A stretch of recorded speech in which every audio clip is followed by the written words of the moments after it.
Let's try to do the 90s real quick. You game to do that? I know this takes a lot out of us when we do this. It's like we're in a heavyweight fight, going round for round. We are. It's so problematic. Okay, the 90s, right? I got Doggy Style.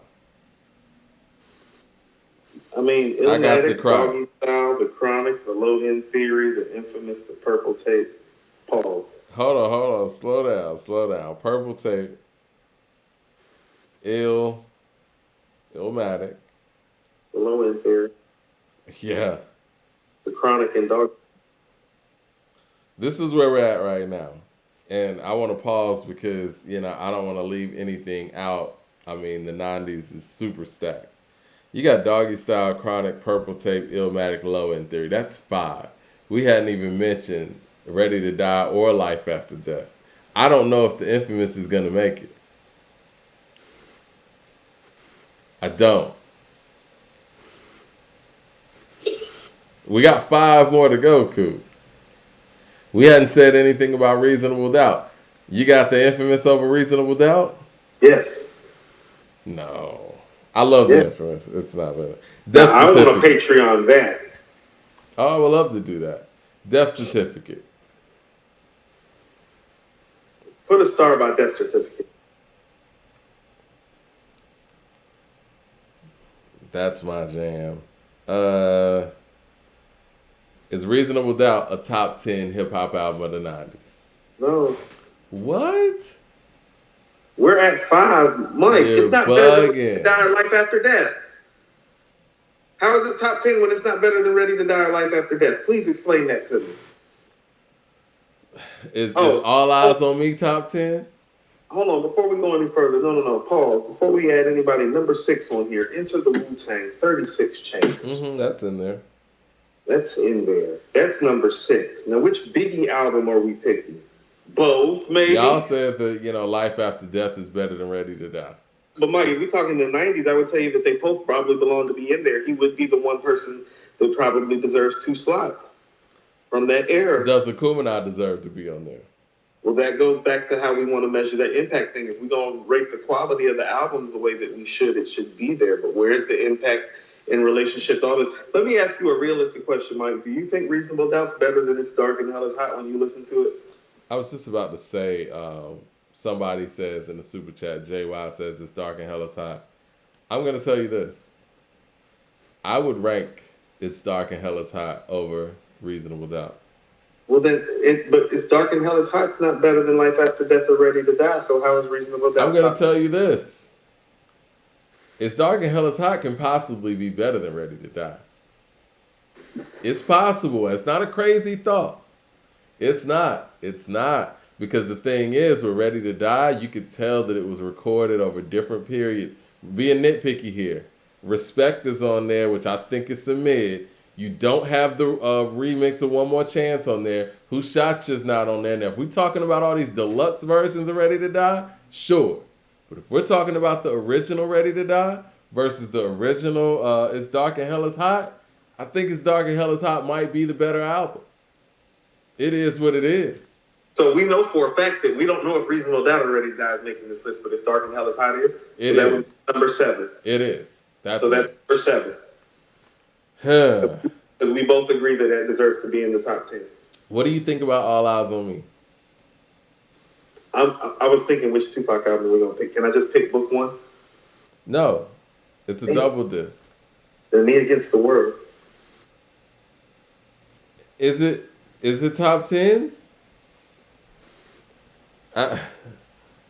You gonna put that over Akumanai? No. Are we talking about quality of music here? See, that's the thing. I don't think this, too, is the quality. It's hard.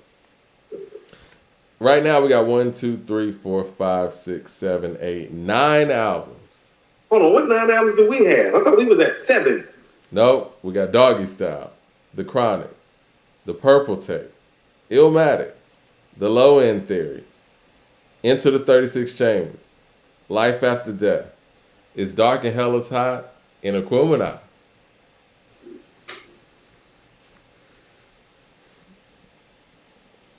I mean, Where we gonna go?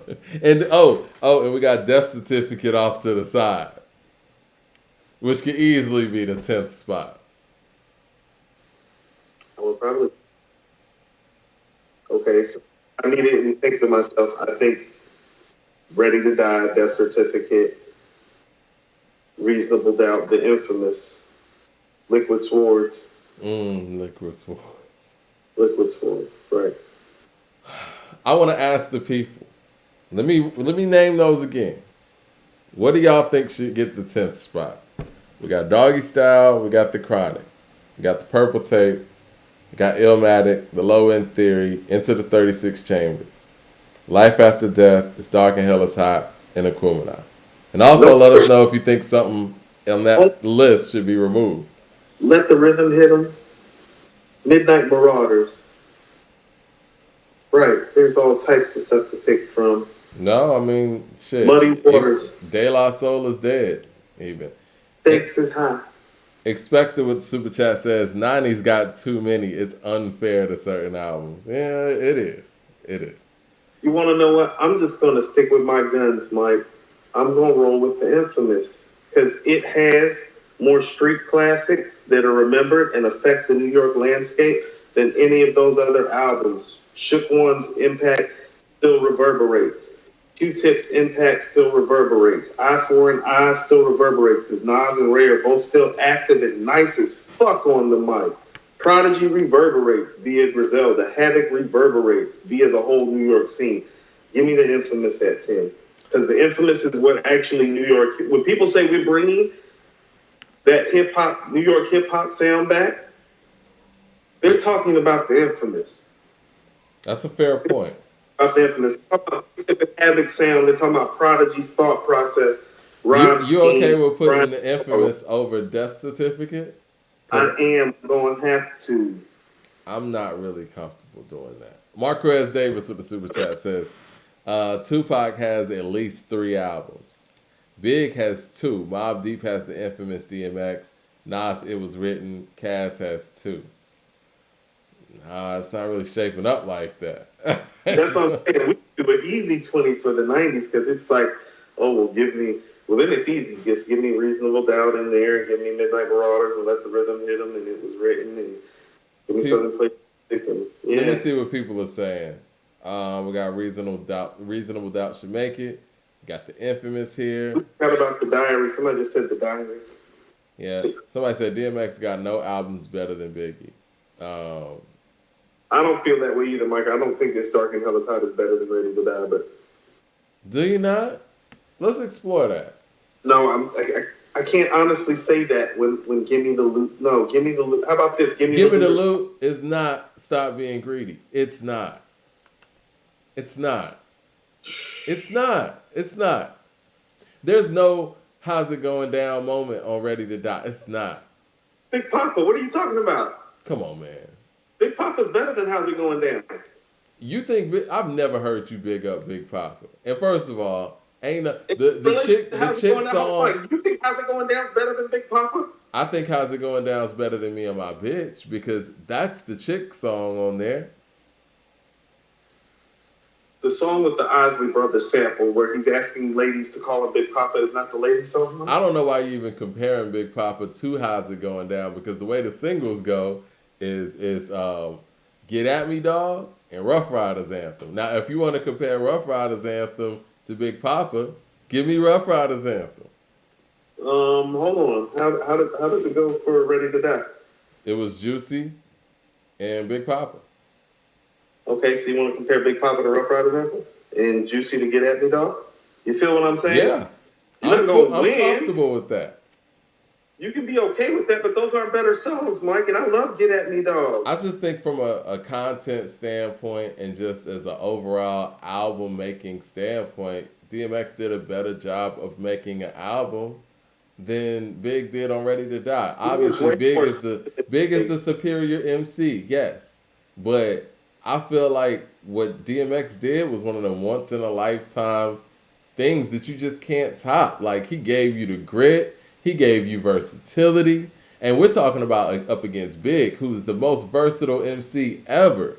But he gave us more versatility on that album than Big did on Ready to Die. He just did. The songs aren't bad. I don't love Juicy that much. Do you think Juicy's that great? It's a classic, granted. No, Juicy's the shit. Juicy's it's shit. Cool. Like it's been oversaturated and played in your mind, and like I get what you're saying, but this is what I mean when I'm saying this. Like, and It's Dark and Hell is Hot is all time great. No, Mike, it's not. The Warning, Everyday Struggle, The What? I could put Damien up against Everyday Struggle and stuff like that. Like I could. And No, if you want to talk about the what, Mike, if you want to talk about the what, I could put up niggas and started something. Twisted. There's not a record on It's Dark and Hell is Hot that's better than Everyday Struggle. Don't get it twisted. No, there's not. At all? What's the record on It's Dark and Hell is Hot that's better than Everyday Struggle? Stop Being Greedy? No. Stop Being Greedy is not better than Everyday Struggle, Mike. You tripping.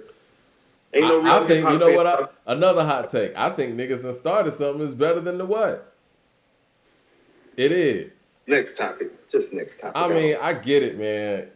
We have Big and etched in our brain, but I think he made a better album. I'll give y'all Life After Death. I mean, from the versatility standpoint and the way that that album ends, yeah. But I don't know, man. I think It's Dark and Hell is Hot's a better album than Ready to Die. I'm not saying it's not a conversation. Because it's not even the runaway album of the year over Illmatic. It's not. Illmatic. Yeah. It's Illmatic. Again, I think that It's Dark and Hell is Hot is special in an Illmatic type of way, though. Because there's things that Big just didn't give us on that album. And I think he made up for that on Life After Death. That's why he was able to grow so much on Life After Death, because there were some holes in Ready to Die. Respect is not it. I'm sorry. I never liked that record. Hold on. Every song on It's Dark and Hell is Hot is not flawless, Mike. It's not some flawless thing. What song don't you like on there? Like, hold on. This is what I'm saying, Mike. Go listen to something like Fucking With D and tell me that Fucking With D would even make Ready to Die. Like, you Fucking With D is hard. What you talking about? Fucking With D is hard, but hold on, Mike. No, is it better than Machine Gun Funk or Warning or Ready to Die? It's better than Respect. Mike. It's better than Respect. Right, but you're picking one record. You're picking one record. Right, Mike. Damien or Suicidal Thoughts? That's a good one. I think I might go Damien. Right, Unbelievable. What do you got for Unbelievable on there, Mike? That's what do you got for Things Done Changed, Mike? Things Done Changed. See, that's DMX's Chamber. He got those records. What is that? Name the song. Name the song that's better than Things Done Changed. It being your chamber doesn't mean you're making the better song. Because Big got Things Done Changed and Everyday Struggle. Now, who's really in the chamber? And Ready to Die, the song, Mike. No, I give you that. It's like that. It's on It's Dark and Hell is Hot, where he's going in like that. Everyday Struggle, Ready to Die, and Things Done Changed. Either Let Me Fly or Give Me Death. It's not better than Ready to Die, the song. Oh, come on, man. Like, my tripping. I'm sorry. Listen. I think that It's Dark and Hell is Hot is just a special moment. It changed everything. He's just not the song maker. This album goes from that intro, right? We know how explosive that Rough Riders intro is. Then you got Rough Riders Anthem. Then you got Fucking With D. Then you got Look Through My Eyes, one of the great records on there too. Love that record. Then you Looking Through My Eyes isn't Ready to Die worthy. That's what I'm telling you. You don't think so? No, where would that have fit in on Ready to Die? Why would he put on Look Into My Eyes when he has Things Done Changed and Everyday Struggle and Ready to Die and Suicide Thoughts? Like, right. You don't like Look To My Eyes like that? Warning, Mike, warning. Who the fuck is this paging me at 5:46 in the morning? Crime Stories. Who got the more, Mike, it's more memorable. I mean, yeah. It's big. It's a conversation, Mike, but the songs on Ready to Die are pretty epic. Like, No, they are. You got Let Me Fly. Hold on, let me finish this. You got Look Through My Eyes. You got Get At Me, Dog. Let Me Fly. You Let Me Fly, Give Me Death. You got X Is Coming. Now, I think that might be the weak point of the album. If I had to pick the worst song on the album, I think I'm going there. And that's a dope song. Damien, How's It Going Down? Crime Stories, Stop Being Greedy, ATF, For My Dogs, I Can Feel It, The Combo, Niggas done started something. Not to mention the prayer skit. He's giving you things that Big just ain't giving you on that album. And Damn, it's, forget everything. Now versus It's Dark and Hell is Hot on Patreon. we can do that. I would love to do that. Damn all this. That's what we're doing Monday. Forget Dilla and Primo. We're doing that. I'll play these Ready to Die records for you. Okay. But like when it hits, Mike, you're gonna be like, oh shit, I just started some shit that I can't fix. Yes. Rap Like, still with the great super sample chat from- says, "How about Things Fall Apart by the Roots?" I'm with Things Fall Apart. Is that 2000? No, that's 99. That's 99. That's 99. Yeah, came out same day as the Slim Shady LP. Let's see. Wow. The Razorhead says America's Most over any DMX album. See, I'm not mad at that. I'm not mad. See, but we've already been through the whole Death Certificate America's Most rabbit hole. You're the one that turned me on America's Most and back into Death Certificate. Yeah. I understand it, but yeah, I would go. I might actually say Death Certificate over It's Dark and Hell is Hot, too. Darius Campbell. About Death Certificate, don't you? What's that? See, for me, Death Certificate and America's Most were always more like 10 to 20 rap albums to me. Never like 1 to 10. And so that really hasn't changed, because if we were doing a 10 to 20, they would both probably fall in there. I just don't think either one of them would make my top 10. Death Certificate's epic. And it has no Vaseline on it. Darius Campbell with the super chat says, you still got Big Pun in the Fugees. I think the score is an interesting conversation, because we just talked about, not last week, but Wednesday, how I feel like the score stock has dropped over the years. I guess maybe because of the inactivity of the act, but the score was pretty epic. And it checked off all boxes. Impact, quality, originality, sales. Can I tell you something? Mm-hmm. The best songs are the singles outside of How Many Mics. So I'm cool with it losing some of its like lore and its luster, because I never thought. How about this? What's the best song on the score to you? Ready or Not. Fuji Lies, the best song to me. Okay, so one. How about this? Yeah. It's between those two songs and How Many Mics. Like, and I love that's Cowboys too, but that was a song. single. Cowboys was a single technically. Or those songs in the singles. And what I'll tell you is that 96 being a heavy year, and they dominated that year as far as the pub. Yeah. Can I just tell you how I honestly feel about 96? I always thought Muddy Waters was better than the score. I always thought I'm not mad at that. Score. I always thought ATLians was better than the score. I damn sure thought It Was Written in Reasonable Doubt was better than the score. So even in their shining moment, I still thought on the best day that might have been the 6th or 7th best album that year. And so it got number one slot and placement, but it was still in 96 only the 6th or 7th best album. And that's on a good day. Antonio with the super chat says, y'all need a top 25. The 90s is too stacked. See, I told you, this is why I wanted to do 80s. It's too stacked. If we can do a 20-pack for the 10s and for the zeros, then doing like, the 90s, it's just, we're going to be here all day. We ain't even brought up The Diary, Riding Dirty by UGK. You feel what I'm saying? I don't think it makes it in this one. You don't think The Diary makes it? Huh? You don't think The Diary makes it? No, you got The Diary over Ready to Die? No, I mean, maybe not top 10, but if we was doing a top 20, The Diary. Yeah. Yeah. I guess I'm gonna have to back off of my Ready to Die and It's Dark and Hell is Hot for right now. I mean, the people are saying Ready to Die. I mean, I do want to do a Patreon on it. But what's the problem with? Look, I mean, I'm cool with It's Dark and Hell is Hot being in the top 10. I just don't know if it's better than Ready to Die. So you think Ready to Die should be in that top 10 then? Because something got to go, right? We got 10. But Dark and Hell is Hot is in there. And you still got the Infamous left. Like, so do you, out of the 3 left, what stays and what goes? You got Dark and Hell is Hot, Ready to Die, and the Infamous. Only 2 can stay. Is Life After Death already in? Yeah, it is.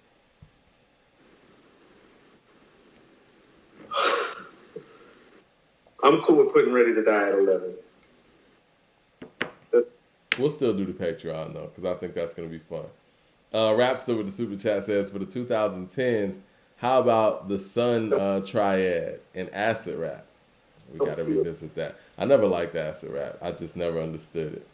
I think Chance the Rapper was the first moment where I was like, yo, I'm old, man. No, you know what? Let me ask you something, all jokes aside. Moment of truth? What's better than you, the Infamous or Ready to Die? Like, let's say Biggie I think already... Ready to Die is, to me. It's better than the Infamous? Yeah. But I get you with the impact of the Infamous and all of that, but... Right. But is it Biggie level impact? Ready to Die impact? You know what I'm saying? Yeah. Big was big. Put Big back in. The Infamous is going to have to slide out for now. All right. I might do the Infamous versus It's Dark and Hell is Hot more than the Biggie thing.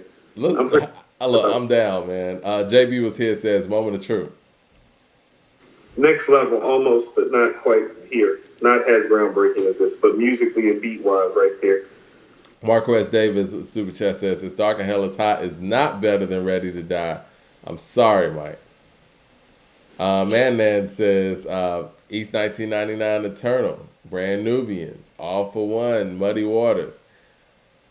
I love that Bone album so much, man. Y'all already know how I feel about Muddy Waters and Brand Nubian's All for One. But I think with these albums, this is the 10 we have. Doggy Style, The Chronic, Purple Tape, Illmatic, Low End Theory, Into the 36, Life After Death, Aquemini, Ready to Die, Dark and Hell is Hot. No, that's fair because Reasonable Doubt's not on there and the Infamous, and it's not right. It's not right. We're going to have to do a 20 pack. We're going to have to do a 20 piece. We're going to have to parse this out. I don't know. JY says, intro to Dark and Hell is Hot is better than Everyday Struggle. Like the Infamous, Reasonable Doubt, and Ready to Die are making the top 10 for the 90s. That's how tough the 90s are. And people are saying Mike is spitting unbiased facts here. 007 says, the Infamous over It Was Written, The Score, and Black on Both Sides. We done got ourselves in all type of trouble. You know, for the 90s, Mike, we could go top 5 every year and it would be an argument. You know that? In the 90s, we could go top 5 every year and it would be an argument. It's the best decade of hip-hop if we talk about album for album. I think that hip-hop is still chasing that era. It amazes me how quickly we were able to do the 2010s, though. That's scary. And I thought that the early 2000s was weaker than what we were seeing in the 2010s. Maybe I was wrong. No, I told you that's around the time that I fell out, Mike. It wasn't the 2000s that I fell out of love. It was right about that 2010, 11, 12, 13-ish time. And then by 14, it was just like, man, what the fuck is this? Charles with the super chat says, All Eyes on Me was the first double disc album, sold 5 million in 2 months. Plus, it's rapping and production on No More Pain alone. No More Pain is probably one of the best hip-hop songs, in my opinion, of the 90s. Yes. I mean, if you want to talk about just forward thinking and production and all of that, like, and how hard that shit hit. But I'll say this. With it being the first double disc, it makes it where there were a lot of mistakes there on the second disc specifically. And I think those mistakes Biggie cleaned up on Life After Death because Pac did it first. Is that fair to say? I mean, I think it would be more fair if we really did like the 90s by year. And I'm not joking when I say that. Like, I'm not exaggerating. Oh, you want to do like best hip hop album for each year and make that the top 10? We would have to in order for it to actually work. Okay, what's the best hip hop album of 1990? Is that America's Most? Is America's Most 1990? I think so. Yes. We do some recon just to be sure. Do your recon. But just to be sure I'm not missing anything. I know Tribe came out in 90 as well. Not better than America's Most. Nah, it's not. So we got America's Most, Fear of a Black Planet, All for One, Brand Nubian, People's Instinctive. And Mama Said Knock You Out. America's Most with that. So we got two lists for the 90s. We got this list and, okay. 91, Low End Theory, right? And Good Night. 92, The Chronic. Again. Good night. Yeah. 92, The Chronic. 93, Doggy Style. Or 36. I'm voting Doggy Style. I'm voting Doggy Style too, but that's only because Wu-Tang's about to get right back in. Oh yeah, they got another one in there. Illmatic, 94. Right. 95, Only Built for Cuban Links. 96. Yes. 96.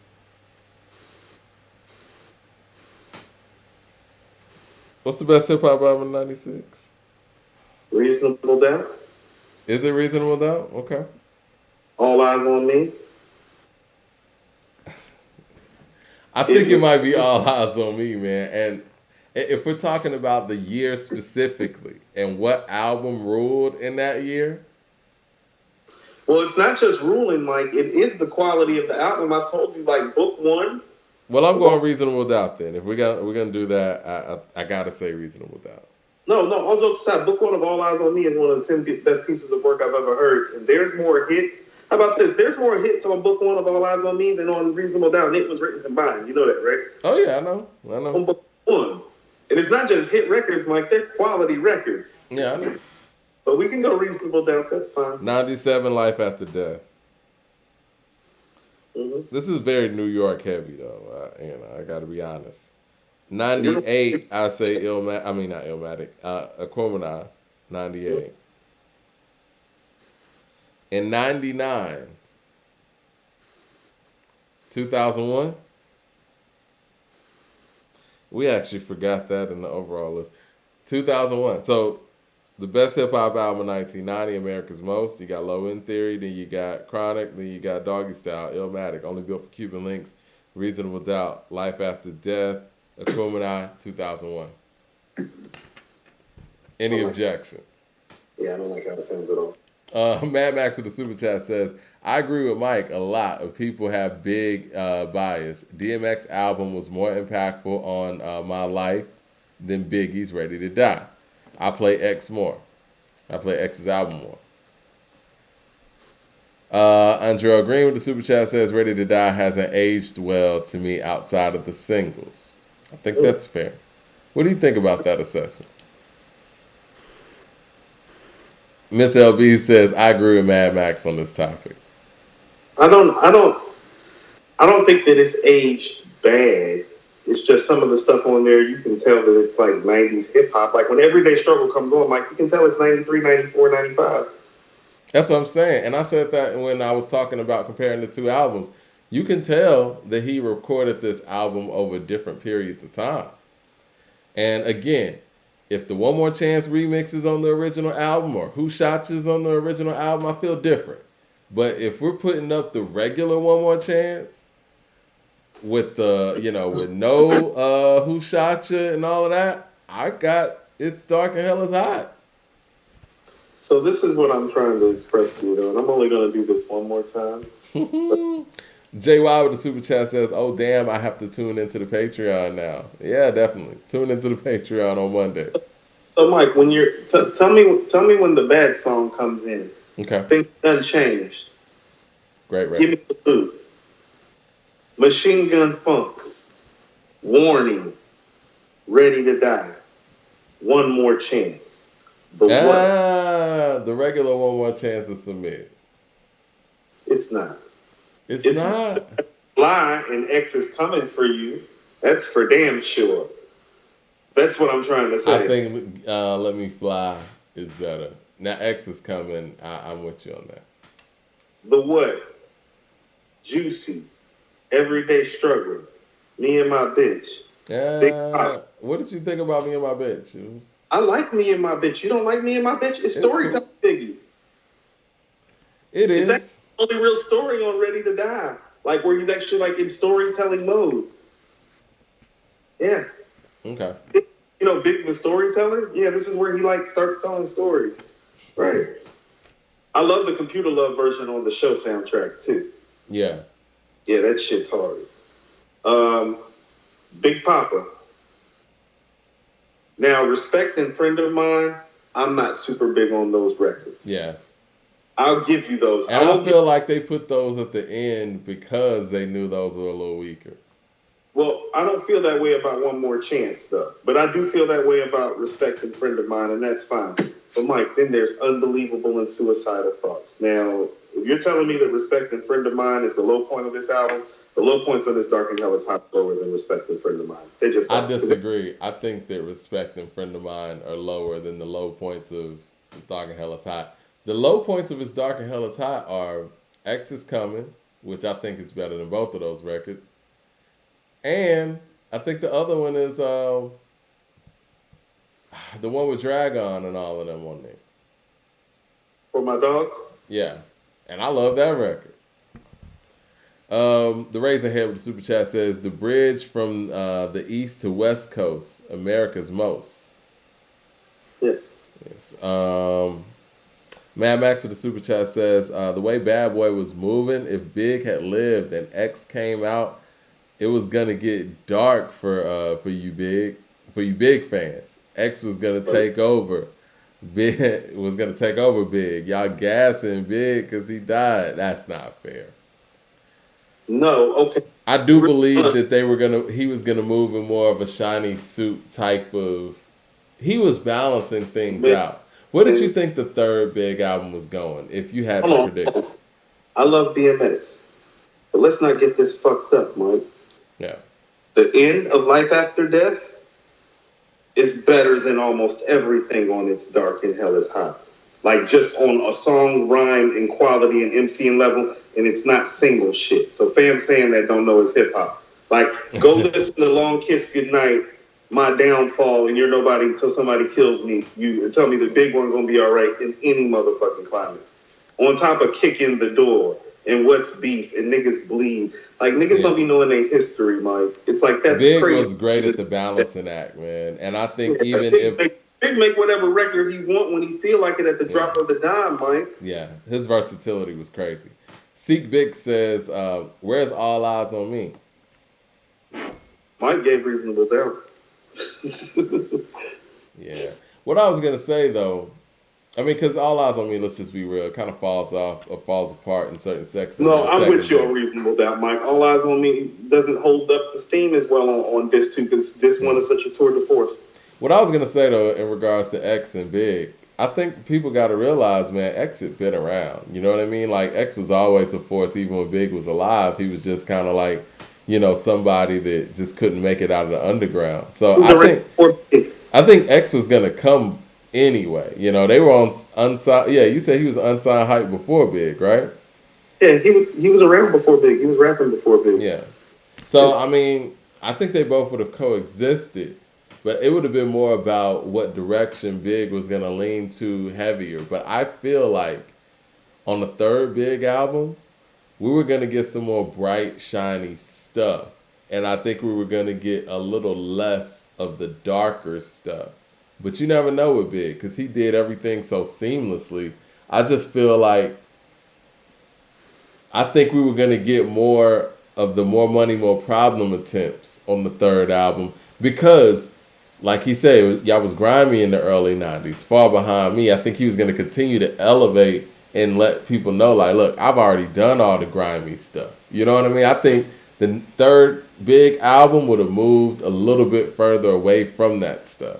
Oh, that's what's so beautiful. That's why Life After Death is the best rap album ending ever, Mike, is because the guy that's the most versatile and the biggest star and the biggest hit maker ended it on some hardcore rap shit. Not no happy shit. You're right. He did the album. He dug back in and got onto some the whole album is a tour de force. Mike, the end of the album is the most pure rap part of the album. You're right. He ended on some rap shit. Those are rapping ass rap hardcore East Coast manifesto ass songs he ended with. There ain't no Nasty Boy or No More Money, More Problems ending the album. It's My Downfall, Long Kiss Goodnight. You're Nobody Till Somebody Kills You. It is the best ending to a rap album ever because it is on some rap shit at the highest level. It ain't just him rapping. He's rapping at the highest level possible. Let me ask you this though, because I truly believe that even if he would have stayed alive, I think that Life After Death would have done very well. Like I think it would have sold records regardless, right?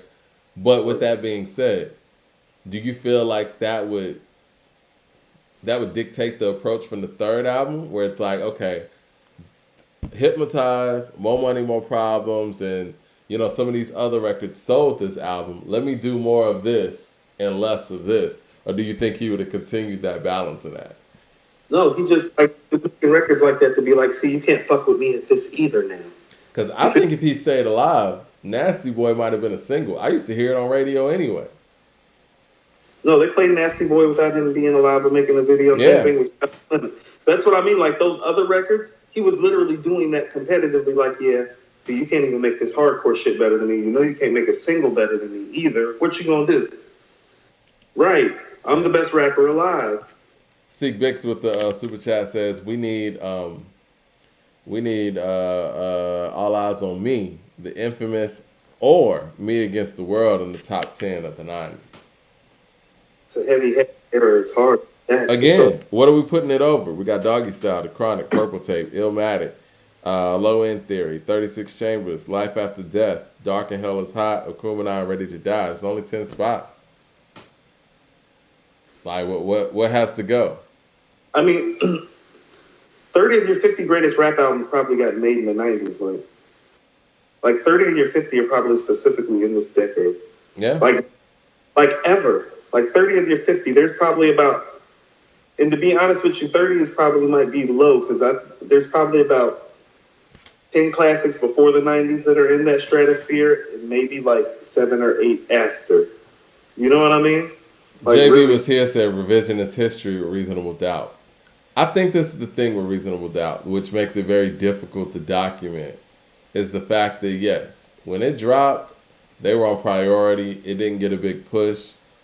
And, obviously it wasn't the seller that It Was Written was. It wasn't the seller that All Eyes on Me was. It didn't get that press and all of those things. But it got that adulation when he got put to that next level. Yeah, on some revisionist history shit almost, you know what I mean? But when we go back and listen to Reasonable Doubt, are we saying it doesn't deserve these accolades? I think it was somewhat slept on when it came out. And I think the beautiful thing about Reasonable Doubt is this is somebody who wasn't on the radar really from a global standpoint, more of on a New York level, who basically did everything that he said he was going to do in that album. Again, I've written an article calling Reasonable Doubt the most ambitious album ever. Like, all those things he said he was going to do, he did it. Reasonable Doubt's a real move. Like I gotta be in a certain place to go back and listen to it and enjoy it the way that it deserves to be enjoyed. You know what I'm saying? And I really can't be around a lot of people. It's like that album is kind of, it's very hard to qualify because it means something to a culture of us. You know what I'm saying? Yeah. In terms of just the talk on there and not having anybody talk like that before. Not even just that, it's just the person who's saying it too. And you see what that person was able to accomplish and acquire.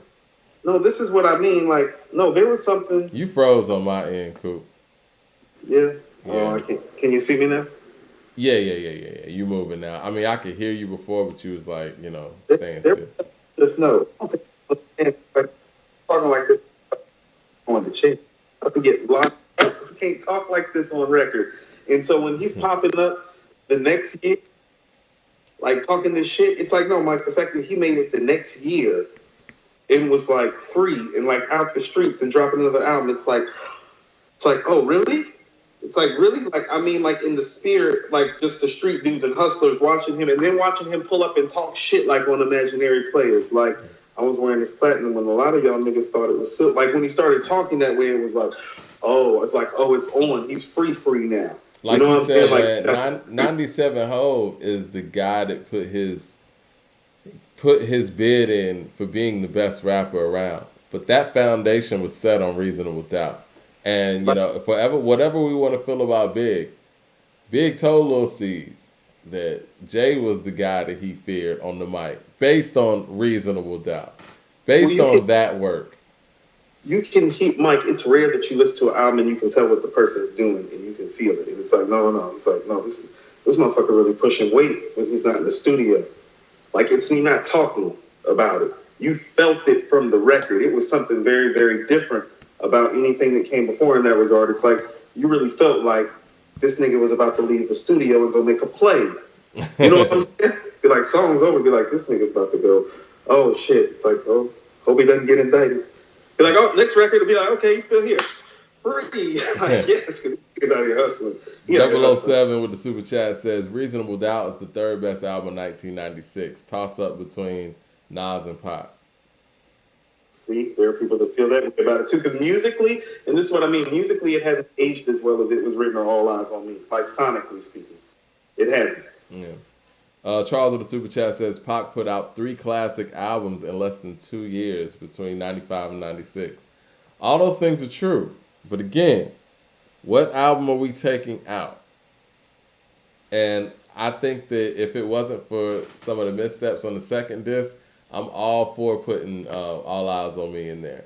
But with Pac experimenting with doing a double disc and being the first to do it, there were going to be some bumps with that, bumps and bruises with that. And that's the bumps and bruises that the second disc, I think everybody can agree that the second disc kind of has some missteps, right?